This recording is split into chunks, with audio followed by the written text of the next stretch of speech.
विंध्य एकता परिषद मध्य प्रदेश भोपाल द्वारा आयोजित पत्रकार वार्ता में परिषद की प्रदेश अध्यक्ष श्रीमती वंदना द्विवेदी ने संस्था के गठन के उद्देश्यों, गतिविधियों, उपलब्धियों और भविष्य की योजनाओं पर विस्तार से चर्चा की। उन्होंने बताया कि परिषद का मुख्य उद्देश्य विंध्य क्षेत्र के निवासियों को जाति, लिंग, धर्म और संप्रदाय के भेदभाव से ऊपर उठाकर एकजुट करना, भाईचारे और सौहार्दपूर्ण वातावरण को बढ़ावा देना, विंध्य क्षेत्र की समस्याओं के समाधान हेतु शासन प्रशासन का ध्यान आकर्षित कर रचनात्मक सहयोग देना। परिषद समाज के पिछड़े, शोषित और महिलाओं के उत्थान हेतु रोजगार मूलक कार्यक्रम तैयार कर रही है और शासन द्वारा संचालित योजनाओं को जन जन तक पहुंचाने में सहयोग दे रही है। शिक्षा के प्रचार प्रसार, नैतिक मूल्य के संवर्धन और विंध्य की लोक कलाओं को बढ़ावा देने हेतु परिषद वर्ष भर विधिक सांस्कृतिक कार्यक्रम जैसे वार्षिक सम्मेलन, विंध्य महोत्सव, प्रतिभावन छात्र छात्राओं और वरिष्ठ नागरिकों का सम्मान, होली मिलन, सावन महोत्सव और लोक कलाकारों को मंच प्रदान करने जैसे आयोजन करती है। अपने कार्यकाल के प्रमुख उपलब्धियों की जानकारी देते हुए श्रीमती वंदना द्विवेदी ने बताया कि परिषद की मांग पर भोपाल दक्षिण पश्चिम विधानसभा क्षेत्र के विधायक भगवान दास सबनानी ने अपने विधायक निधि से एक एम्बुलेंस प्रदान की, जो विंध्य क्षेत्र के नागरिकों की सेवा में निरंतर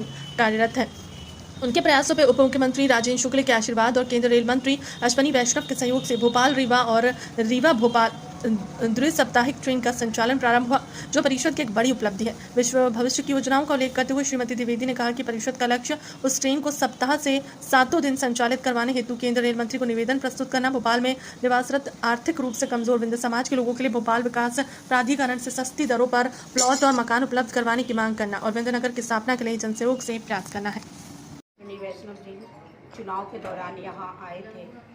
उसके लिए हमारे दक्षिण पश्चिम विधानसभा क्षेत्र के सम्मानीय विधायक भगवान दास सबनानी जी ने अथक प्रयास किया ट्रेन चलाने के लिए, क्योंकि हमारी लोग जब जाते थे एक ही ट्रेन, और अभी भी उसकी हालत उसी तरह की है। अब ये ट्रेन अभी ट्रायल पर थी, अब ये शायद रेगुलर करने के लिए उस टाइम उन्होंने कहा था कि मैं रेगुलर करूँगा इसको, तो अब 7-8 महीने हो चुके हैं। तो अगर ये रेगुलर होती है, इससे शासन प्रशासन से क्या मांग कर रहे हैं? शासन प्रशासन से हमारे जो क्षेत्र के अगर 4 लाख लोग एक एरिया में हैं किसी क्षेत्र के, तो उनकी जो हमारी बहनें हैं उनको रोजगार से जोड़ने की व्यवस्था की जाए। हमारे भवन नहीं है, कार्यालय नहीं है हमारे पास, वो हमारे लिए एक बहुत बड़ी समस्या है। हम कहीं भी बैठक करते हैं, कहीं भी कार्यक्रम करते हैं, तो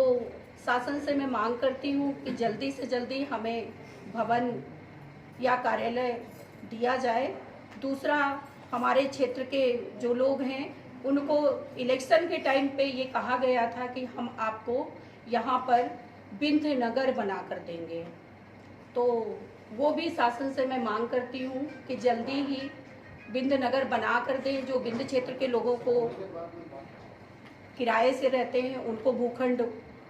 उपलब्ध कराया जाए, जिसपे वो अपना घर बना सकें। किशोर त्रिपाठी इस संस्था का सलाहकार हूँ। विंध्य एकता परिषद बहुत पुरानी संस्था है जो भोपाल में निवासरत विंध्यवासियों के कल्याण के लिए कार्य करती है। क्योंकि जब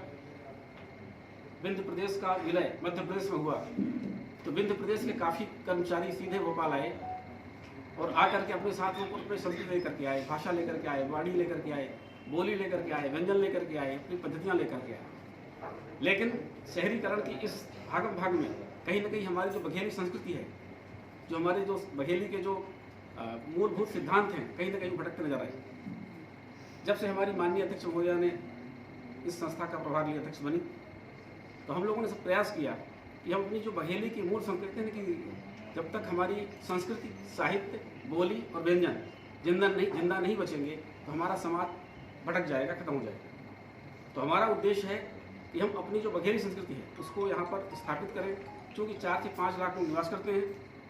तो हमारी जो बोली है बघेली, हमारे जो बघेली जो साहित्य है, जो हमारी संस्कृति है, उसको जिंदा रखने का प्रयास किया जाए। इसी दिशा में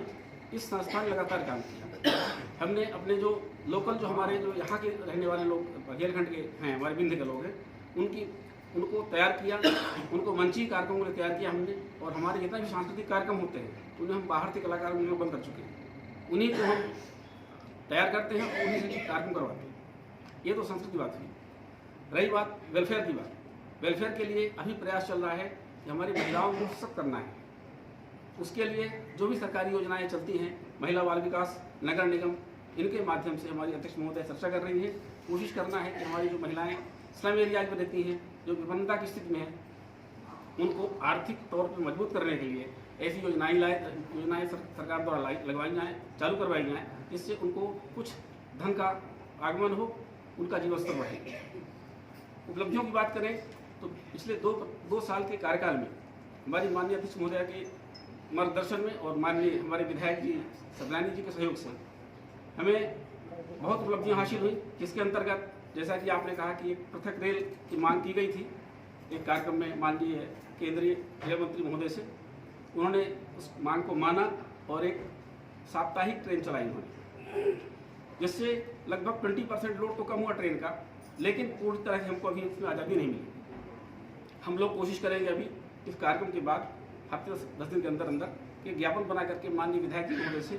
के माध्यम से माननीय केंद्रीय रेल मंत्री को पहुँचाना है, जिससे कि हमारी जो नई ट्रेन है वो लगातार 7 दिन चले, जिससे कि हमारे रेवांचल का लोड कम हो, लोग परेशानी कम। जुड़े हुए माटी से जुड़े लोग हैं, हमारे यहाँ कोई ऐसी हादसा हो जाता है, कोई हमारा जो बीच का साथी है स्वर्गवास हो जाता है उसका, तो हमारी ये परंपरा है कि हम लोग उसकी डेड बॉडी को अपने गाँव में ले जाकर दफन करते हैं या वहाँ पर उसका संस्कार करते हैं। समस्या ये थी कि यहाँ पर अगर एम्बुलेंस करनी है तो 15 से 20 हज़ार रुपये एम्बुलेंस वाले लेते थे। यद्यपि हमें सहयोग मिलता था, कई बार आपने व्यक्तिगत तौर पर माननीय स्वास्थ्य मंत्री जी के यहाँ से, शुक्ला जी के यहाँ से कुछ पैसे सेंक्शन करवाकर लोग मदद किया, लेकिन वो स्थायी समस्या समाधान नहीं किया। एक कार्यक्रम में हमारे माननीय सदनानी साहब विधायक जी ने वादा किया था कि मैं आपको एक एम्बुलेंस दूंगा। उन्होंने वादा पूरा करते हुए हमें एक एम्बुलेंस प्रदान किया उन्होंने, जिसके माध्यम से बहुत कम खर्चे पर वो एम्बुलेंस भोपाल से रीवा डेड बॉडी ले जाती है और लोगों की मदद करती है। तो ये 2 मुख्य उपलब्धियाँ थी हमारी।